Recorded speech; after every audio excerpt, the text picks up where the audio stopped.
يا مركز النور فيك الإخاء وفيك المحبة فيك النقاء يا مركز النور فيك الإخاء وفيك المحبة فيك النقاء وفيك تجمع شمل الشباب فصرت بحق لهم ملتقى وفيك اللهم صل على سيدنا ومولانا محمد وعلى آل سيدنا ومولانا محمد وبارك وسلم.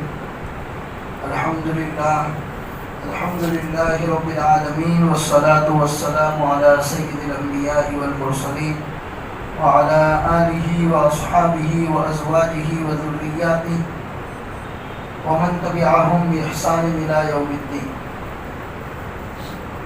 أعوذ بالله من الشيطان الرجيم. بسم الله الرحمن الرحيم. ولا تمش في الأرض مرحا إنك لن تخرق الأرض ولن تبلغ الجبال طولا. وقال النبي صلى الله عليه وسلم اجعلوا الطريق 7 أذرع. صدق الله العظيم وصدق رسوله النبي الكريم ونحن على ذلك لمن الشاهدين والشاكرين والحمد لله رب العالمين. میرے محترم دینی بھائی، اللہ کا خصوصی فضل اور کرم ہے کہ اس نے ہم سب کو ایک ایمان والے گھر میں پیدا کیا. اسلام جیسے عظیم دولت سے ہم سب کو نوازا. پورے کائنات میں اسلام ہی اکیلا ایک ایسا مذہب ہے جس میں مکمل نظام حیات ہے. زندگی گزارنے کا پورا نظام اسلام ہی بتاتا ہے.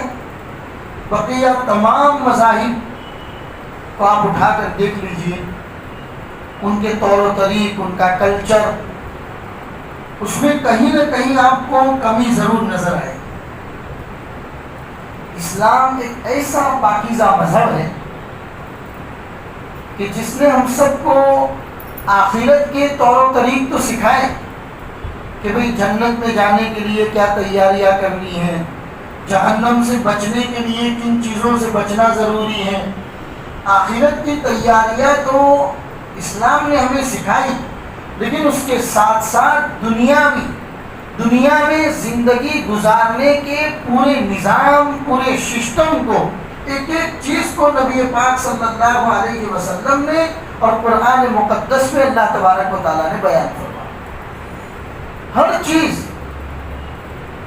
یہ بات الگ ہے کہ ہم صحیح معنوں میں قرآن کو فالو نہیں کرتے، محمد رسول اللہ کے طور و طریق کو اپنی زندگی میں نہیں اپناتے. یہ ہماری کمی ہے. ورنہ آپ اپنی زندگی کے جس پہلو میں، جس شعبے میں، جس ڈپارٹمنٹ میں آپ رہنمائی چاہتے ہیں،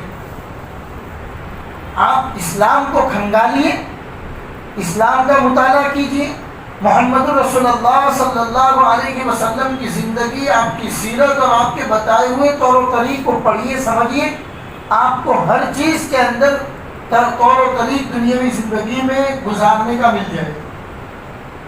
مکمل نظام حیات. یہاں تک کہ آپ مجلس میں بیٹھو تو کیسے بیٹھو، لوگوں کے بیچ میں آپ گفتگو کرتے ہیں، بات کرتے ہیں تو بات کرنے کا انداز کیا ہونا چاہیے.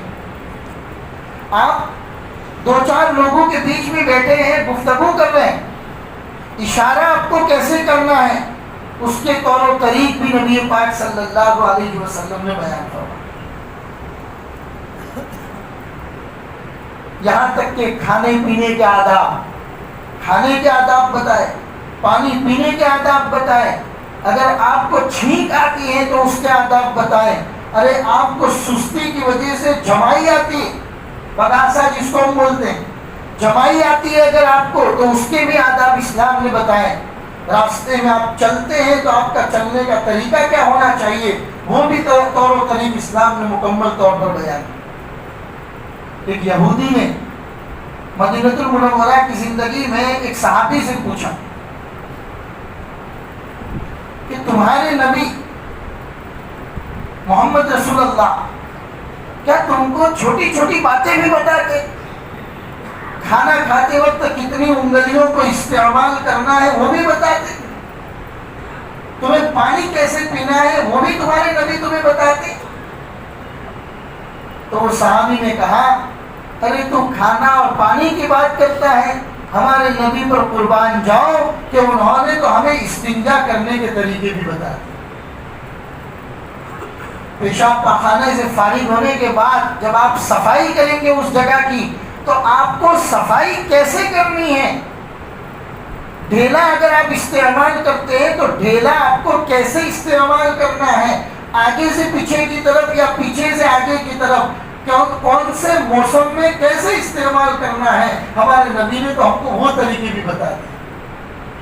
ہزاروں مرتبہ درود و سلام ہو ساقا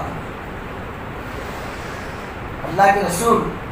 صحابی فرماتے ہیں کہ قربان جاؤ اس نبی پر کہ اس نے تو ہم کو تمام طریقے بتائے، تم کھانے پینے کے طریقوں کی بات کرتے، راستے میں چلنے کے آداب اور طریقے بتائے۔ میں نے قرآن کریم کی ایک آیت آپ کے سامنے پڑھی، اللہ ارشاد فرماتے ہیں وَلَا تَمْشِ فِي الْأَرْضِ مَرَحًا، زمین میں اکڑ کر مت چلو۔ جب راستے پر سے آپ گزر رہے ہو، آپ کی چال ڈھال سے کہیں پر اکڑ، ایٹیٹیوڈ، تکبر، گھمنڈ، ابھیمان، یہ تمام چیزیں نظر نہیں آنی چاہیے۔ پھر اللہ کے رسول نے چل کے طریقہ بتایا تو حضور کیسے چلا کرتے تھے۔ اللہ کے رسول جب چلتے تھے راستے کے اوپر ایسا لگتا تھا کہ آپ کسی ڈھلان سے اتر رہے، آپ کی پوری باڈی کے اندر ایک نرماہٹ نظر آتی تھی، حضور کی پوری باڈی کے اندر ایک طرح کی نرماہٹ نظر آتی تھی، تواضع، عاجزی، انکساری یہ آپ کی چال ڈھال میں نظر آتی تھی۔ چلنے کا طریقہ اللہ کے رسول نے بتایا، کیونکہ قرآن میں اللہ بنا فرماتے ہیں وَلَا تَمْشِ فِي الْأَرْضِ مَرَحًا، زمین میں اکڑ کر مت چلو۔ آگے اللہ اسی آیت کو لگ کر ایک دوسری بات إِنَّكَ لَن تَخْرِقَ الْأَرْضَ وَلَن تَبْلُغَ الْجِبَالَ طُولًا، تمہارے زمین پر اکڑ کر چلنے کی وجہ سے تم زمین کو پھاڑ نہیں دو، ہماری زمین بڑی سخت ہے، تمہارے اکڑ کر چلنے کی وجہ سے زمین پھٹے گی نہیں۔ وَلَن تَبْلُغَ الْجِبَالَ طُولًا، اور گردنیں اونچی کر کے، چھاتیاں چوڑی کر کے اگر چلتے ہو تو یاد رکھو گردنیں اونچی کرنے کی وجہ سے تم پہاڑوں کی بلندی پر نہیں پہنچو گے۔ وَلَا تَمْشِ فِي الْأَرْضِ مَرَحًا إِنَّكَ لَن تَخْرِقَ الْأَرْضَ وَلَن تَبْلُغَ الْجِبَالَ طُولًا، یہ طریقے بیان کیے، پھر راستے کے حقوق بیان کیے، چلنے کا طریقہ بھی بتایا اور راستے میں کس طریقے سے چلنا ہے اس کے پورے طریقے بتائے۔ آج ہم اسی عنوان پر بات کرنا چاہتے ہیں کہ راستہ جس کے اوپر ہم چلتے ہیں، کبھی پیدل چلتے ہیں کبھی گاڑی پر چلتے ہیں، وہ راستہ اللہ کی کتنی بڑی نعمت ہے، ہم اس پر گفتگو کرنا چاہتے ہیں۔ ہر نماز میں سورہ فاتحہ میں اللہ سے اہدنا الصراط المستقیم کہتے ہیں کہ اللہ ہمیں سیدھے راستے کی ہدایت عطا فرما۔ راستہ اللہ کی بہت بڑی نعمت ہے میرے بھائی۔ ایک زمانہ تھا جب راستہ گلیوں اور پگڈنڈیوں کی شکل میں ہوا کرتا تھا، زمانے میں ترقی کی، وہ راستے 4 لائن 6 لائن 8 لائن کے نام پر، ہائی وے کے نام پر، موٹر وے کے نام پر، اور صرف زمین پر نہیں بلکہ سمندروں میں راستے بنائے گئے جہازوں کے چلنے کے لیے، اور سمندر ہی کیوں، فضاؤں کے اوپر جتنے بڑے بڑے طیارے اور ہوائی جہاز چلتے ہیں ان کے بھی ایک راستے متعین کیے گئے کہ ان کو اسی سمت میں چلنا ہے۔ پتا چلا راستہ اللہ کی بہت بڑی نعمت ہے۔ اس لیے ترمذی شریف کی روایت ہے جو میں نے آپ کے سامنے پڑھی، اللہ کے رسول صلی اللہ علیہ وسلم نے فرمایا اجعلوا الطریق 7 اذرع، اپنے راستے کو 7 گز کا رکھو۔ اس زمانے کا زیرہ، اس زمانے کا گز اگر آج کے فٹ کے ساتھ اس کو کمپیریزن کیا جائے تو 10 فٹ بیٹھتا ہے۔ یعنی اللہ کے رسول یہ فرمانا چاہتے ہیں کہ جہاں پر آپ رہتے ہیں، جہاں پر آپ کا قیام ہے، جہاں بود و باش اختیار کرتے ہیں، وہاں کا راستہ میکسیمم 10 فیٹ ضرور ہونا چاہیے۔ اجعلوا الطریق 7 اذرع، 10 گز کا راستہ ضرور چھوڑا کرو، 10 فیٹ کا راستہ، 7 گز کا راستہ ضرور چھوڑا کرو۔ یہ ترمذی شریف کی روایت۔ آپ کہتے ہیں کہ راستے کے بارے میں آج تک تو ایسا سنا ہی نہیں ہم نے کہ حدیث میں بھی اللہ کے رسول نے ایسا بیان فرمایا. جی ہاں، حضور فرما رہے ہیں اجعل الطریق سبعۃ اذرع، اپنے راستوں کو 7 گز چھوڑا کرو. پھر ایک روایت میں حضرت معاذ بن جبل رضی اللہ تعالیٰ عنہ بیان کرتے ہیں کہ میں اللہ کے رسول صلی اللہ علیہ وسلم کے ساتھ کتنے غزوات میں شریک رہا، کتنی جنگوں میں شریک رہا، اور اس زمانے میں اسلام پنپ رہا ہے، اسلام پھیل رہا ہے. سب سے بڑی چیز مسلمانوں کے لیے ثواب کے اعتبار سے اگر تھی تو وہ جہاد، اللہ کے راستے میں نکلنا، اپنی جان اپنی مال کو خرچ کرنا. معاذ بن جبل فرماتے ہیں کہ ایک مرتبہ ایک غزوے میں اللہ کے رسول کے ساتھ تشریف لے گئے. حضور نے فرمایا کہ بھئی اس جگہ کے اوپر پڑاؤ ڈالنا ہے. تو تمام لوگوں نے اپنے اپنے خیمے نکالے اور پڑاؤ ڈالنا شروع کر دیا. حضور نے دیکھا کہ کچھ لوگوں نے اپنے خیمے اور خیموں کی رسیاں جہاں پر باندھی ہے وہ راستوں کے اوپر باندھ دی اور خیمے چوڑے کر دی، خیمے بڑے بنا دیے. ہماری لائف کے ساتھ کمپیریزن کریں گے تو دیکھیے سرکاری جگہ ہماری کتنی ہوتی ہے. پھر ورنڈا باہر نکالتے، اور اگر کوئی اچھا آدمی ہے ورنڈا باہر نہیں نکالے گا تو کم از کم سیڑھی تو باہر نکالے گا ہی نکالے گا، اور کہے گا کہ میرے گھر کے باہر 15 فٹ تک تو میرا حق ہے. اس طرف یہ آدمی نکلا، سامنے گلی والا آدمی اس طرف نکلا، اور راستہ جو 20-25 فٹ چوڑا ہونا چاہیے تھا وہ 10 فٹ 8 فٹ چوڑا ہو کر رہ گیا.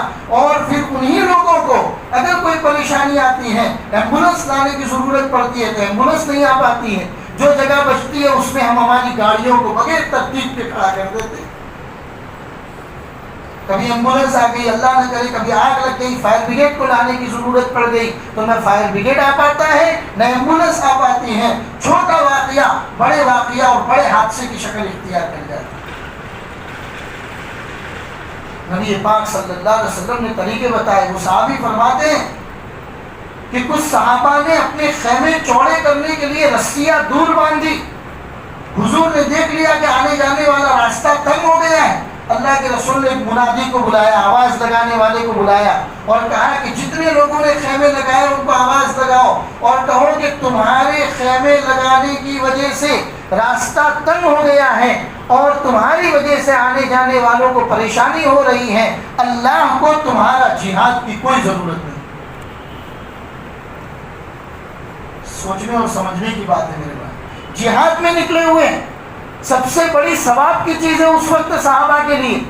حضور فرما رہے ہیں کہ تمہارے خیمے لگانے کی وجہ سے، راستوں میں رسیاں باندھنے کی وجہ سے آنے جانے والے لوگوں کے لیے تکلیف ہو رہی ہے، راستہ تنگ ہو گیا ہے. اگر ایسا جہاد اگر تم کر رہے ہو تو ایسے جہاد کی اللہ کو کوئی ضرورت نہیں.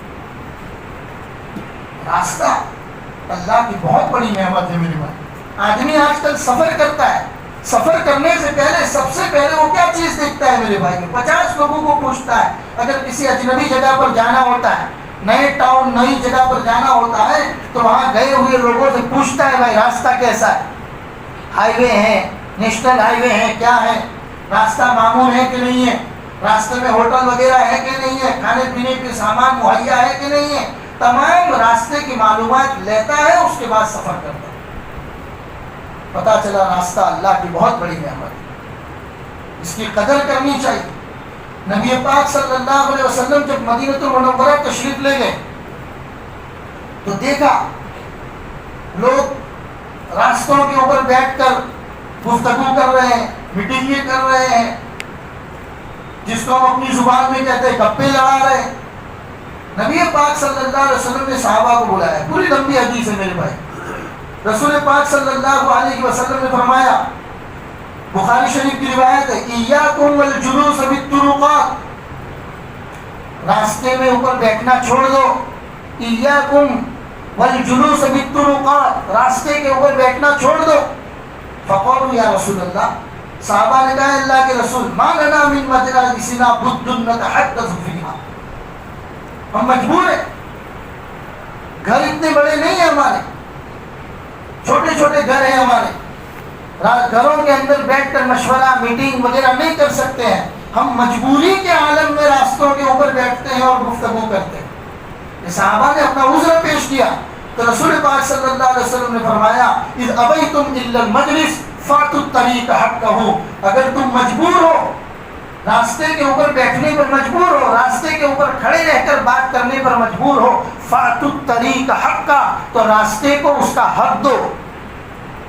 فقال، صحابہ نے کہا ما حق الطریق یا رسول اللہ، اے اللہ کے رسول راستے کا حق کیا ہے، ہمیں تو پتہ نہیں۔ رسول پاک صلی اللہ علیہ وسلم نے فرمایا نعم، راستے کے 4 حق ہیں، غض البصر، کف الاذی، رد السلام، امر بالمعروف والنہی عن المنکر۔ سب سے پہلی چیز جو اللہ کے رسول صلی اللہ علیہ وسلم نے فرمائی، راستے کا پہلا حق یہ ہے کہ غض البصر، اپنی نگاہوں کو نیچی رکھو۔ اگر تم راستے کے اوپر، پہلی بات تو یہ کہ راستے کے اوپر بیٹھنا چھوڑ دو۔ حضور یہ بات ارشاد فرما رہے ہیں، صحابہ نے جب عذر پیش کیا یا رسول اللہ اس کے بغیر چارہ ہی نہیں ہے، تو حضور فرما رہے ہیں اگر چارہ نہیں ہے تو راستے کے حق ادا کرو، اور راستے کا پہلا حق یہ ہے غض البصر، اپنی نگاہوں کو نیچی رکھو۔ راستے کے اوپر بیٹھ کر آنے جانے والے لوگوں کو دیکھنا، عورتوں کو تاڑنا، غلط نگاہوں کے ساتھ دیکھنا، یہ تمام چیزیں معاشرے میں بڑی بڑی خرابیاں لے کر آتا ہے میرے بھائی۔ اسلامی معاشرہ وہ ہوا کرتا ہے کہ جب وہ اپنے گھروں سے باہر نکلتے ہیں، راستوں کے باہر نکلتے ہیں، تو ان کی نگاہیں نیچی رہتی ہیں۔ سلمان بن فارسی رضی اللہ تعالیٰ عنہ بیان کرتے ہیں کہ جس زمانے میں ایران فتح ہوا، تو کیونکہ پورا علاقہ فتح کرتے کرتے جا رہے تھے، مقدونیہ، عراق، پورا علاقہ فتح کرتے کرتے جا رہے تھے، کہیں پر مسلمانوں کو نقصان نہیں ہو رہا تھا، اللہ تمام مسلمانوں کو فتوحات عطا فرما رہے تھے۔ تو ایرانی لوگوں نے سوچا کہ مسلمان لشکر کو روکنے کے لیے کوئی نہ کوئی تیاری تو ہونی چاہیے، تو کہا کہ ہماری بچیوں کو، ہماری لڑکیوں کو نیم برہنہ حالت میں راستوں پر کھڑا کر دیا جائے۔ نیم برہنہ اردو کا یہ لفظ ہے جس کو ہماری زبان میں کہا جاتا ہے کہ جس کو نہ پہننا کہا جائے نہ ننگا کہا جائے۔ آج کل کی جو بچیوں کے کپڑے ہو گئے، نیم برہنہ حالتوں میں لڑکیوں کو راستوں پر کھڑا کر دیا جائے، مسلمانوں کا لشکر وہاں سے گزرے گا اور ان لڑکیوں کو دیکھنا شروع کر دے گا، تو اللہ جو ان کو فتوحات عطا فرما رہے ہیں ان کی فتوحات رک جائے۔ یہ بات کسی جاسوس نے حضرت ابو عبیدہ بن الجراح رضی اللہ تعالیٰ عنہ کو بتا دی۔ حضرت ابو عبیدہ نے صحابہ کو جمع کر کے ایک چھوٹی سی تقریر کی ان کے سامنے، اے مسلمانوں، آج تمہارے کیریکٹر کا امتحان، آج دشمنان اسلام تمہارے کیریکٹر کا امتحان لینے کے لیے آیا ہوا ہے۔ آج وہ جنگ میں تمہارے سامنے آ کر لڑنے والا نہیں ہے، اس کو معلوم ہے مسلمان کے ساتھ میدان میں تو ہم کبھی جیت نہیں سکتے، لہذا ان کے ساتھ کیریکٹر کی جنگ لڑی جائے۔ اور کیریکٹر کی لڑائی یہ ہے کہ جب تم ایران کے اس قلعے میں داخل ہوں گے تو وہ لوگ اپنی دوشیزاؤں کو، اپنی لڑکیوں کو نیم برہنہ حالتوں میں راستے کے دونوں طرف کھڑا کر دیں گے تاکہ تمہاری نگاہیں ان کی طرف اٹھیں اور تمہاری فتوحات کا سلسلہ رک جائے۔ یاد رکھو تمہارے سامنے اللہ کی آیت ہے، اللہ فرماتے قل للمؤمنین یغضوا من ابصارہم ویحفظوا فروجہم، مومن مردوں سے کہہ دیجئے کہ وہ اپنی نگاہوں کو نیچی رکھے اور اپنی شرمگاہوں کی حفاظت کرے۔ یہ اللہ تمہیں فرما رہا ہے۔ بس قرآن کی آیت صحابہ کے سامنے آنا باقی تھا۔ پورا کا پورا لشکر قلعے میں داخل ہوتے ہوئے ایران کے اندر داخل ہو گیا، ایک مسلمان نے بھی ان کی طرف نگاہ اٹھا کر نہیں دیکھا۔ جب ایرانیوں نے اپنی لڑکیوں کی طرف جا کر بات معلوم کی تو کہا کہ پتہ نہیں کہاں کی مخلوق ہے، انہوں نے تو ایک نگاہ بھی ہماری طرف اٹھا کر نہیں دیکھی۔ ان سے پوچھا گیا کیا تمہیں پتہ نہیں تھا کہ تمہاری آؤ بھگت کے لیے، تمہارے ویلکم کے لیے لڑکیوں کو تیار رکھا کیا گیا تھا، تم ان کے پاس نہیں گئے؟ انہوں نے کہا کہ ہم لڑکیوں کو کیا دیکھتے، اللہ نے فرما دیا ہے مومن مردوں سے کہہ دو کہ وہ اپنی نگاہوں کو نیچی رکھے اور اپنی شرمگاہوں کی حفاظت کرے۔ جہاں قرآن کی آیت وہاں پر ہم کسی اور چیز کو نہیں دیکھ سکتے۔ تو اللہ کے رسول مدینہ والوں کو بتا رہے ہیں، مدینہ والوں راستوں پر بیٹھ کر گفتگو مت کیا کرو، مجلسیں نہ جمایا کرو، لیکن اگر مجبوری ہے تو راستے کا حق ادا کرو۔ صحابہ نے فرمایا ما حق الطریق یا رسول اللہ، اے اللہ کے رسول راستے کے حقوق کیا ہیں؟ تو اللہ کے رسول پہلی چیز فرما رہے غض البصر، نگاہوں کو نیچی رکھو۔ کوئی آدمی سامان لے کر جا رہا ہے، اس کے سامان کو تاڑنا، اس کی تھیلی میں کیا ہے، کون گاڑی سے اترا، کون گاڑی میں بیٹھا، کون کس کی گاڑی میں کیا ہے۔ اسلام کسی کے پرسنل لائف میں انٹرفیئر کرنے کی اجازت نہیں دے، اجازت نہیں ہے آپ کو کسی کے پرسنل معاملات میں مداخلت کرنے۔ اس لیے آپ قرآن کریم کے 26واں پارہ سورۃ الحجرات، جس میں زیادہ تر معاشرے کو عمدہ اچھا بنانے کی تعلیم دی گئی ہے، ان میں یہ چیز کہی گئی ہے کہ آپ کسی کے پرسنل معاملات میں مداخلت کرنے کی اجازت دیں۔ طریقے بتائے، کسی کے گھر پر گئے، 3 مرتبہ دروازہ کھٹکھٹایا، اگر اس نے نہیں کھولا آپ وہیں سے واپس چلے جائیں۔ اسی کی روشنی میں، اسی حدیث کی روشنی میں علماء نے مسئلہ بیان کیا، کسی کو آپ فون کر رہے ہیں، 3 مرتبہ آپ نے اپنے فون کیا، اگر اس نے آپ کا فون ریسیو نہیں کیا، جواب نہیں دیا، 4تھے مرتبہ فون کرنے کی آپ کو اجازت ہرگز نہیں۔ 4تھے مرتبہ فون کرنا، 4تھی مرتبہ اس کے گھر کے دروازے کو یا بیل کو کھٹکھٹانا یا بجانا، یہ اس کے پرسنل لائف میں مداخلت ہے۔ بہرحال حضور فرما رہے ہیں کہ راستوں کے حقوق کو ادا کرو۔ پہلا طریقہ بتایا غض البصر، نگاہوں کو نیچی رکھو، اور دوسرا راستے کا حق بتایا کف الاذی، راستے کے اوپر اگر کوئی تکلیف دہ چیز تمہیں پڑی ہوئی نظر آئے تو اس کو ہٹاؤ۔ آج کل ہم دیکھتے ہیں بڑے بڑے پتھر رکھے ہوئے ہوتے ہیں، تیز گاڑی گزر جاتی ہے، کبھی کبھی ٹائر کے کٹ آؤٹ میں آنے کی وجہ سے وہ پتھر اڑ کے کسی کو لگتا ہے، آدمی کی بعض مرتبہ جان چلی جاتی ہے۔ اگر آپ نے وہ پتھر اس لیے ہٹا دیا، اگر آپ نے وہ پتھر اسی لیے ہٹا دیا کہ اس پتھر کی وجہ سے کسی کو تکلیف نہ پہنچے، کانٹا، تھیلی، رسی آپ نے اس لیے ہٹا دی تاکہ اس کی وجہ سے کسی کو تکلیف نہ پہنچے، آپ کا ثواب کیا ملے گا کل قیامت کے دن؟ میں ایک دوسری حدیث آپ کو سناتا ہوں۔ نبی پاک صلی اللہ علیہ وسلم نے فرمایا، رسول پاک صلی اللہ علیہ وسلم فرماتے ہیں کہ جو بھی آدمی راستے سے تکلیف دہ چیز کو ہٹاتا ہے، اماطۃ الاذی عن الطریق، راستے سے تکلیف دہ چیز کو ہٹاتا ہے، فشکر اللہ، اللہ نے اس کے اس عمل کو قبول کیا، فغفر له، اللہ نے اس کی مغفرت بھی کر دی، فادخلہ الجنہ، اللہ نے اس کو جنت میں داخل کر دیا۔ میرے بھائی کتنا آسان کام، اسلام پہ چلنا، اسلام کے طریقوں کو اپنانا اور جنت میں جانا۔ اللہ تبارک و تعالیٰ فرما رہے راستے کے اوپر تکلیف دہ چیز کو ہٹا دو، نیت تمہاری یہ ہونی چاہیے کہ اس کی وجہ سے کسی کو تکلیف نہ پہنچے۔ اللہ فرماتے ہیں اللہ اس عمل کو قبول بھی کرتے ہیں، نمبر 1۔ نمبر 2 پر ہے کہ اللہ اس کی مغفرت بھی کرتے ہیں، اور نمبر 3 پر ہے کہ اللہ اس کو جنت میں داخل کرتے ہیں۔ تو راستے کا دوسرا حق یہ ہے میرے بھائیوں، راستے پر سے تکلیف دہ چیز کو ہٹانا۔ یہ روایتیں، یہ باتیں صرف جمعہ کے بیان میں سننے کے لیے نہیں ہے میرے بھائی، ایسے بیانات تو لمبے لمبے بیانات ہوتے ہیں، 50 بیان 50 سال سے ہم لوگ سنتے ہیں۔ اگر کوئی دین کی بات ہماری زندگی میں نہ آئے اور عملی نمونہ نہ بنے، اور اگر ہم اس کو اپنی زندگی میں نہ اپنائیں، تو ایسے 50 سال کا بیان سننا بیکار ہے میرے بھائی۔ چاہے کم سنتے ہو، لیکن اللہ اگر عمل کی توفیق دیتا ہے تو ایک دین کی بات کے اوپر بھی عمل کرنا کبھی کبھی مغفرت کے لیے کافی ہو جائے۔ اسی لیے میرے بھائیوں، انسان اس بات کو اپنی زندگی میں اپنائے، راستے سے گزر رہے کوئی بھی تکلیف دہ چیز ہو تو اس کو ہٹا دی جائے اور نیت اپنی درست کر لی جائے۔ اکابرین فرماتے ہیں انسان کو کچھ کام ایسے ضرور کرنے چاہیے جس کو وہ اور اس کا اللہ جانتا ہو، جس میں کوئی دکھاوا نہ ہو۔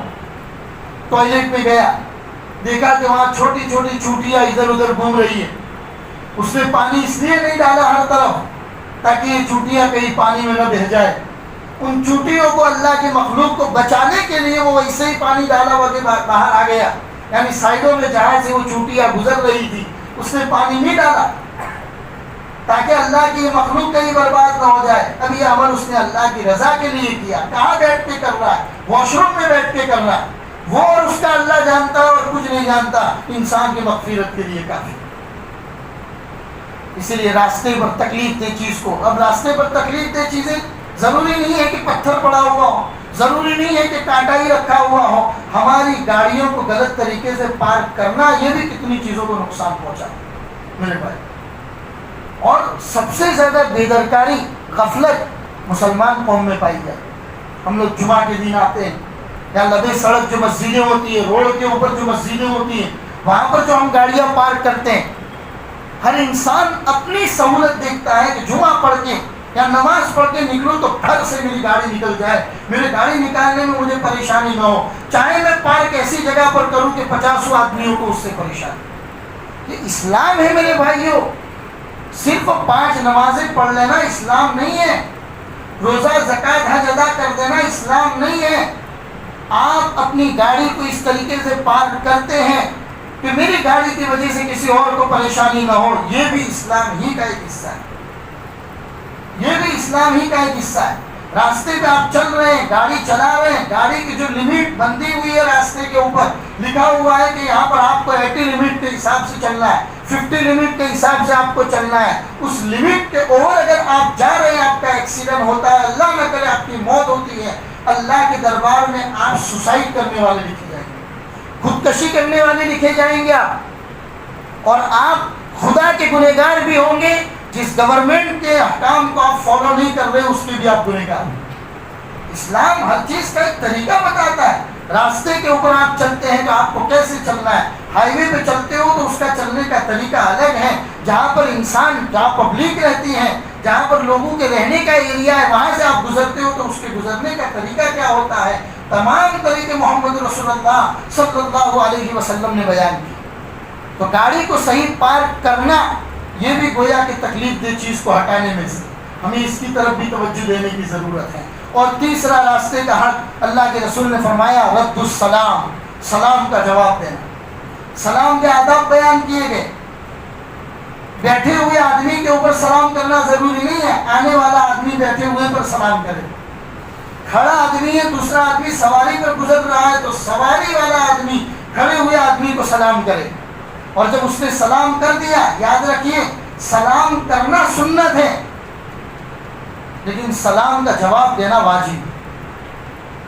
سلام کرنا سنت ہے، افشوا السلام بینکم، رسول پاک صلی اللہ علیہ وسلم نے فرمایا سلام کو پھیلاؤ، محبتیں بڑھتی ہیں اس سے، آپس میں معاشرے میں ایک دوسروں کو سلسلے میں محبتیں بڑھتی ہے، اس لیے یہ نہیں کہا کہ سلام کرو، یوں فرمایا افشوا السلام، سینٹینس ہے عربی کا جو یہ سینٹینس ہے افشوا السلام بینکم، اس کا مطلب ہے سلام کو پھیلاؤ، اس سے آپس میں محبتیں بڑھتی ہیں۔ تو سلام کرنا سنت ہے میرے بھائیوں، لیکن سلام کا جواب دینا واجب بن جاتا ہے، اس لیے اس کا خیال رکھو۔ یہ راستے کا تیسرا حق ہے۔ اور راستے کا چوتھا حق، نبی پاک صلی اللہ علیہ وسلم نے فرمایا الامر بالمعروف والنہی عن المنکر، لوگوں کو بھلائی کا حکم کرنا اور برائی سے روکنا۔ آپ نماز پڑھنے کے لیے آ رہے، ایک آدمی نماز سے غافل ہے، آپ نے آتے ہوئے اس کو دین کی دعوت دے دی، میرے بھائی چل نماز کا وقت ہو رہا ہے، چلو نماز پڑھ لے۔ ایک آدمی برائی میں مبتلا ہے، گناہ کر رہا ہے، تو اس سے روکنا ہے، یہ بھی راستے کا حق ہے، اسلام کا طریقہ ہے، محمد رسول اللہ بتاتے۔ ہر آدمی کہتے ہیں آج کل جو چل پڑا ہے اپنے بھی جانی پنچایت ہوں کروا کریے، یہ پنچایت نہیں ہے میرے بھائیوں۔ پوری دنیا اگر یہی سوچنے لگے گی تو پھر اللہ کو دنیا میں نبی بھیجنے کی ضرورت ہی کیا ہے؟ پوری دنیا یہی سوچے گی وہ آدمی برائی کر رہا ہے، میں تو برائی نہیں کر رہا ہوں۔ اس کو سیلفش لائف بولتے ہیں میرے بھائیو، صرف اپنا سوچنا بولتے ہیں۔ اور اسلام ہمیشہ جتنا اپنے کی تعلیم دیتا ہے اتنا معاشرے کو درست بنانے کی تعلیم دیتا ہے، اس لیے اس کے 3 کیٹیگری بیان کی گئی۔ رسول اللہ صلی اللہ علیہ وسلم نے فرمایا اذا رأیتم المنکر، جب تم میں سے کوئی آدمی بری چیز کو ہوتا ہوا دیکھے تو ضروری ہے کہ اس کو ہاتھ سے روکے۔ فَإِن لَمْ يَسْتَطِعْ، اگر تمہارے اندر اتنی طاقت نہیں ہے کہ برائی کو ہاتھ سے روک سکو، فَبِلِسَانِهِ، تو زبان سے روکو۔ فَإِن لَمْ يَسْتَطِعْ، اور اگر تم میں اتنی بھی طاقت نہیں ہے کہ کسی ہوتی ہوئی برائی کو ہاتھ سے یا زبان سے روک سکو، تو اللہ کے رسول نے فرمایا کہ دل میں اس کو برا سمجھو۔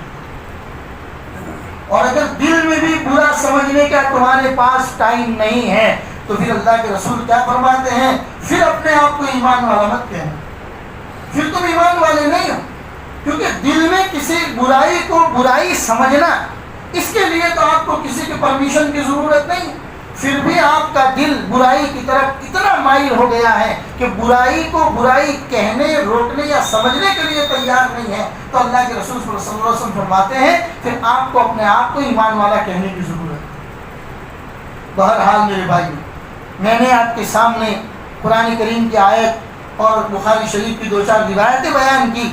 ان تمام کا خلاصہ یہ ہے کہ راستہ اللہ کی بہت بڑی نعمت ہے جو اللہ تبارک و تعالیٰ نے عطا فرمایا.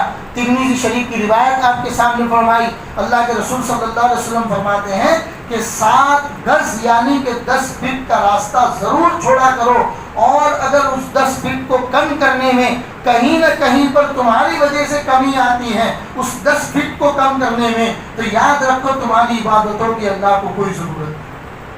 کتنی سخت روایت ہے میرے بھائی. اس 10 فٹ کے راستے کو کم کرنے میں اگر کمی تمہاری وجہ سے آتی ہے تو تمہاری جہاد جیسے عظیم عبادت کو بھی اللہ کو کوئی ضرورت نہیں. اسی لیے راستہ اللہ کی بہت بڑی نعمت ہے. اللہ کے رسول نے مدینہ جا کر جو صحابہ کو سب سے پہلی بات بتائی تھی وہ یہی کہ راستوں پہ کھڑے ہو کے گفتگو نہ کیا کرو، راستوں پہ کھڑے ہو کے مجلس بازیاں نہ کیا کرو، اور اگر مجبوری ہے تو راستے کے حق ادا کرو. صحابہ نے پوچھا یا رسول اللہ ما حق الطریق، راستے کا حق کیا ہے؟ تو اللہ کے رسول نے 4 چیزیں بتائی. سب سے پہلی چیز بتائی غض البصر، نگاہوں کو نیچی رکھو. دوسری چیز بتائی اماطۃ الاذی عن الطریق، راستے سے تکلیف دہ چیز کو ہٹاؤ. تیسری چیز بتائی رد السلام، سلام کا جواب دو. اور چوتھی چیز بتائی امر بالمعروف والنہی عن المنکر، بھلائی کا حکم کرو اور برائی سے روکو. اللہ تبارک و تعالی راستے کی ضرورت، اہمیت اور راستے کے بارے میں قرآن مقدس اور حدیث میں جتنی باتیں ارشاد فرمائی گئی ہیں اللہ ہم سب کو سمجھنے کی اور ہماری زندگیوں میں اس کو اپنانے کی توفیق عطا فرمائے. وصلی اللہ علی النبی الکریم وعلی آلہ واصحابہ اجمعین برحمتک یا ارحم الراحمین.